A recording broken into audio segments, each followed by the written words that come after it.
Mohiri boela re kopana hape letsatsing la kajeno re ka kwano ka hare ho Bloemfontein Perengetso sengangata mangabong re ka kwano ka hare ho Parkops ke manhemo ebang ho tlilo tshwara kopano ya phetolelo ya bone ya industry fela ha mo ho hopotsa hanyane rona ebe re tlo bua ka ntse la kajeno re tlo bua ka se tekniki ke manhemo ebang le mo tse fitileng tse 20 ho no sena ditaba tsena tse re di bitsang ka hore ke mehala ya thekeng fela hana jwale ke taba eo re kekeng ra be ra phela ntle le yona jwale sena se tlo etsahala mona ke hore bontsha hore na ebe nakong e tlang re ka lebella eng fela ke na nna ka hare go tsebo iponela botle ba se tekniki ha re ye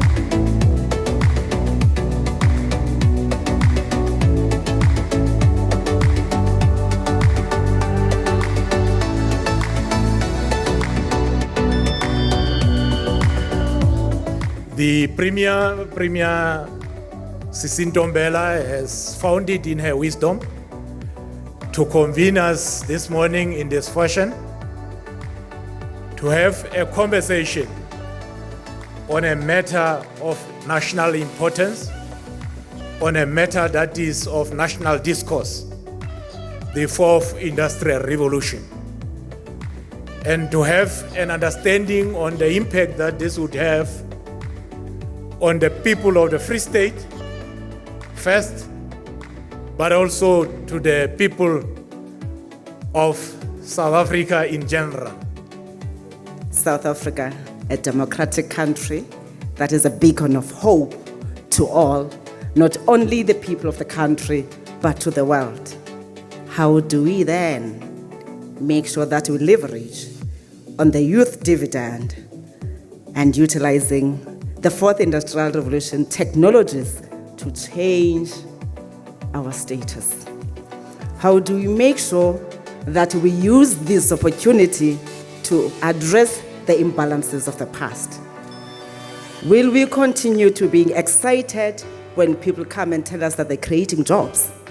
Or this revolution must pose a challenge to us to say, as Africans, we know that in our own veins ran the blood that ran through Nelson Mandela's veins, that we are conquerors. Doesn't matter what condition we find ourselves in, that we're a nation determined, a nation that is able to provide solutions towards its own challenges, whilst many do not have confidence in us. You must know that the first industrial revolution, it's a revolution because it changes the way life has been going. That's what a revolution means. Radical change in the way life goes. The first revolution, obviously, people will talk about it.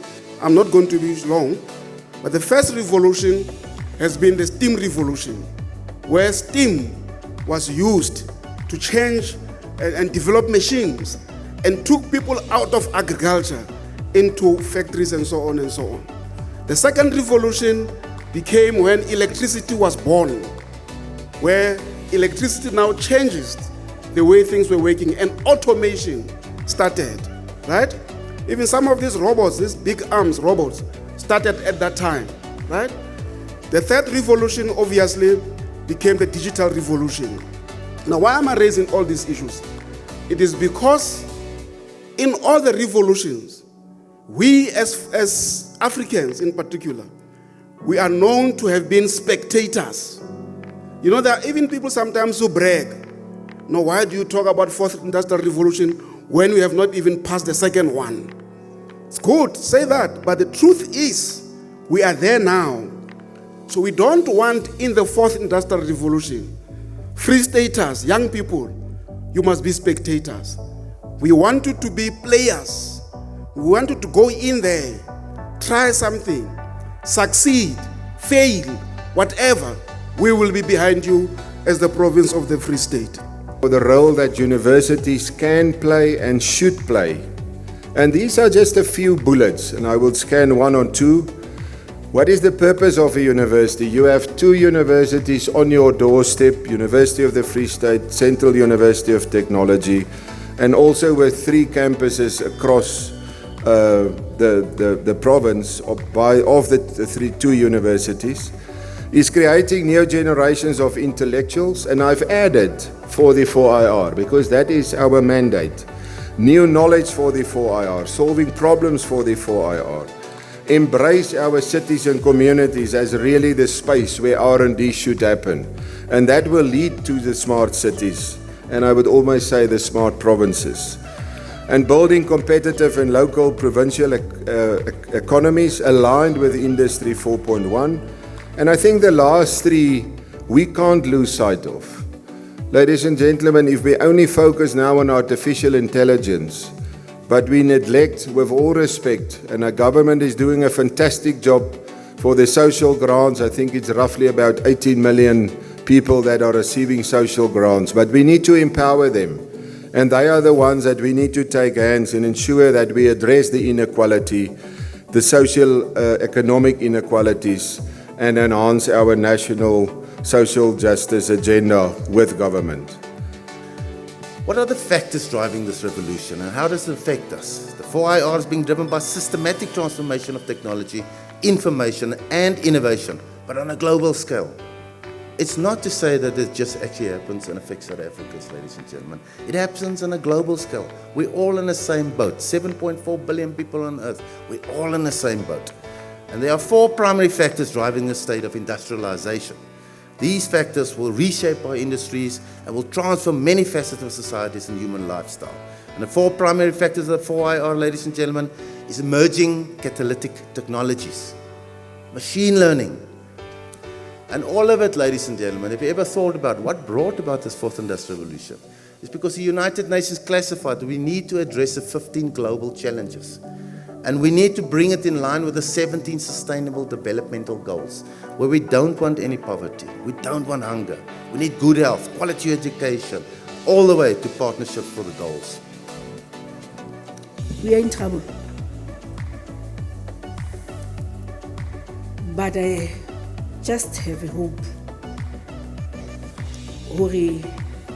Indeed, the fourth industrial revolution is going to assist us to solve some of the trouble that we are having. So Banabak, here is fourth industrial summit. 20 years to come, some of us will not be here. But what we are doing today, we are doing it for you. But what we are planning today, we are planning it for you. There is no way that we are going to dodge the fourth industrial summit. You must understand it now. You must start now to be trained.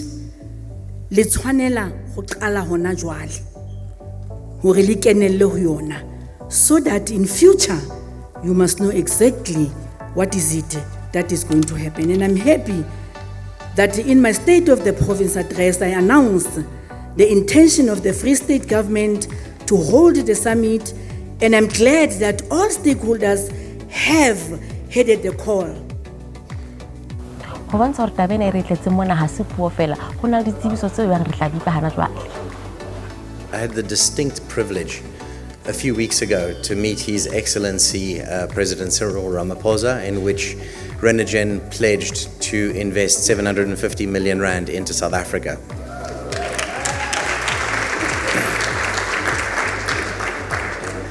The reason that I feel so privileged, and that one of the reasons that it's so fitting that I'm here today, is because that investment is going to come directly here into the Free State, in between the towns.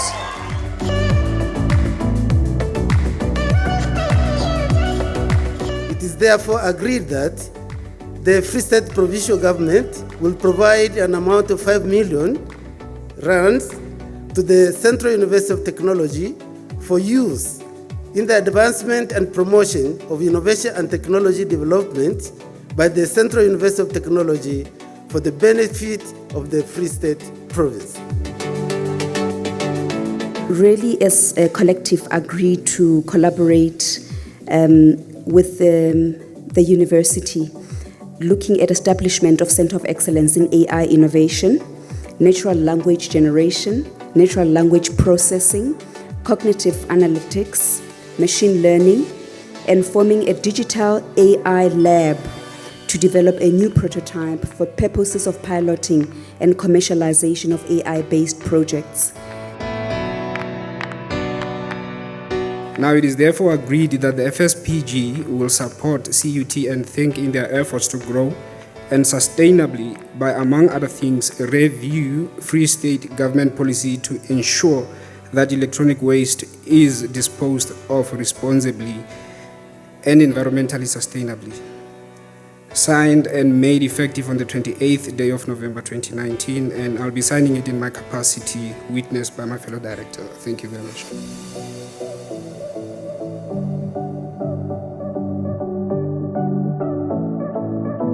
Mohi ke mo re phethelang letsatsi la kajeno teng empa ditaba tsena tsa setekgeniki ha se mo di fellang tsona di ntse di tswella pele hape ka letsatsi le latelang ha re boele re kopane hape.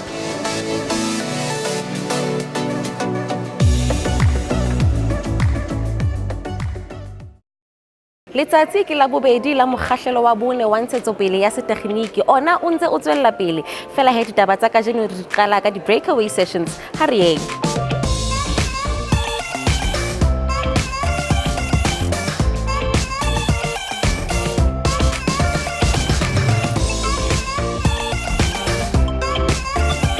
Good afternoon, Klasela viewers. Dumelang. Today I'm with our Premier of the Free State Province, Masisi Ntombela, our MEC of Health, Ma'am Monseng Tsu, our MEC of Education, Ndati Tate Mahwe, and I am Khadija Brown, the MEC of Finance. And today we are just reporting to you, the viewers of the Free State and the young ones of the Free State, all 840,000 of you who are unemployed. Here is your opportunity. Over the 2 days we had the 4th Industrial Revolution Summit, spearheaded by our Honourable Premier and a team through the DG and all HODs.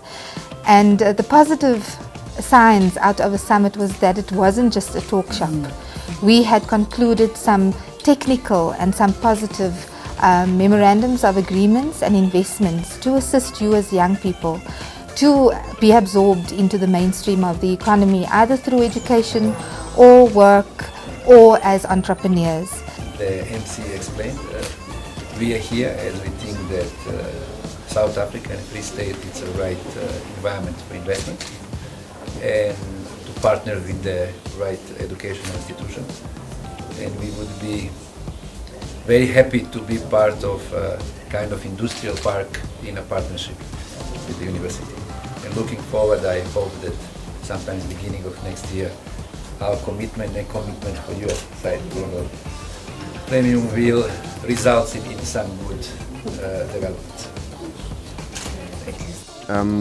Broadband Infraco, we are a state-owned company reporting to Minister Stella Ndabeni-Abrahams. We have an existing fiber-based network that includes the Free State, and we are currently rolling out SA Connect on behalf of the Minister in Thabo Mofutshane District Municipality, where we are connecting predominantly schools and clinics. The project is currently running as we speak. We are working in partnership with SETA, so we do the connectivity at 10 megabits per second, and SETA provides the internet access on top of it. We are also keen, Premier, to use our existing infrastructure to extend to other areas of the Free State. As far as with the Free State goes, this is a very new endeavour for our part of the business. So you've seen Hawaii doing a lot of other work in this area, and we're unfortunately not having the knowledge to talk about that very much at the moment. So we're looking obviously at the 4th industrial area, so it's fairly new direction, and we've been working more in the Gauteng province before we're moving in this direction.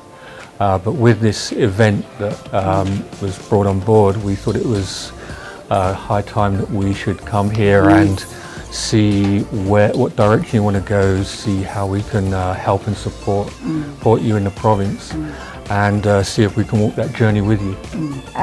We are working with national government around the youth skills upliftment on all the various scales. We are working closely with Mr. Ramaphosa's 4IR and with the minister that was here yesterday as well. So definitely, and the youth skills upliftment for us is a big thing in the country. And we strive. We have various platforms, and one of the platforms, if I can show you, we are at a digital event, is the Microsoft Digital Literacy. It's available on a cell phone. It's free of charge. Students can go, youth can go and upskill themselves on basic computer literacy. What is internet security about? That kind of thing. And they can do it from a device. They can do it from anywhere where they have an internet connection. And we're working very closely with CUT around driving these kind of skills, and to be part of the Innovation Hub is an honor. 6th of May this year, an opportunity to accelerate our efforts into economically changing the province took place. We signed a memorandum of agreement with the Free State Provincial Government to roll out free Wi-Fi, not only in the metros, but in the entire province. This process has kicked off, and I'm glad, because I think what I've listened to the previous conversations as well, it's all about practicality. So right now, in the area of Mangaung, we have already covered close to 35 to 40% with the free accessibility to connectivity that we promised way back in May. Semtien, we have already started getting involved in a number of initiatives in the province. We've already engaged with CUT. Prof. Alfred is here. He insists that I call him Alfred, but I'll just add the prof for today. And we have also managed to establish links with about 2 SMEs in the province that we hope we can use as an extension to what MTN is trying to contribute and build in the province. We involved the CLN project that was mentioned earlier on. MTN also works with that organization, supporting the issuing of tablets to learners. So our focus has largely been around the education space. In the preparation of the 4th Industrial Revolution, what we are doing, we have got ICT centers where we are empowering young people to get technical skills, ICT skills, for free of charge. We are not making them. We have got ICT centers. One is here in Tabanchu. We have one in Kokwa. So in those centers, we teach people engineering skills. That's Cisco centers, which is part of the digital platform that is needed in terms of 4th Industrial Revolution. So we had 4 objectives. The first one was to make sure that at the end of the summit, we increase the awareness of the utility and the impact of 4IR technologies in stimulating economic growth in the province. I could say that we achieved that in the sense that there was a demonstration of the all sectors of economy and how 4IR technologies is being used. The second one was to showcase various 4IR related technologies and investment opportunities in the province. I would like to say there are so many business people who came here to display what they do in the 4IR technologies, and we believe that there has been that interaction. The third one is to enable an interactive platform for various stakeholders, particularly the youth in the province, to engage with 4IR solution providers and other service providers operating in the province. Again, I would say all the network providers were here, CITA was here, and many others, in order to work with the youth. Then the last one is to display 4IR technologies to enhance a culture of innovation and entrepreneurship. We know that every opportunity has got risks. And you know, in life, life is about a choice. You have to choose. If you want to be somebody who sees problems everywhere, criticize everything, that's your life. Enjoy it. You can be an armchair critic. You find fault with everybody except yourself. But the other way of looking at life is to be positive. Is to say this fourth industrial revolution is here. How do we benefit? What are the things that I can do to benefit as an individual? For example, I have an HR degree from Central University of Technology. I've been struggling to get a job for 2-3 years. Now I sit down and listen to presentations. And I say to myself, this one I want to follow. If you research and people ask you, which jobs can you start? Which jobs can you start immediately without a lot of capital? If they say there are 10 jobs, you can be rest assured 7 or 8 of them will be 4IR related. So it's an opportunity that we want our young people to identify and run with it. Mokgahlelo wa bone wa ntshetsopele ya setekgeniki o fihlile pheletsong wa bonahala hore e hlile maphelo a rona a tlile ho tswella pele nakong e tlang ebile bophelo bo tla nolofala ho feta jwale ho nna ke neng go tshohile mmogo le ba bang ene le hore mokgahlelo ona o tlile ho qeta mesebetsi ena e bang re se rena le yona fela ho bonahetse hore e hlile ke ho ntshetsa pele maphelo a rona yenwa ya buwang ke Thenjiwe ke moradi wa Mfeketho ke na Mathato le Thatogatsi hopola hore Hlasela TV e tlisetswa ke Bombenero Investment ka mano le mmuso wa rona province ya Free State re se re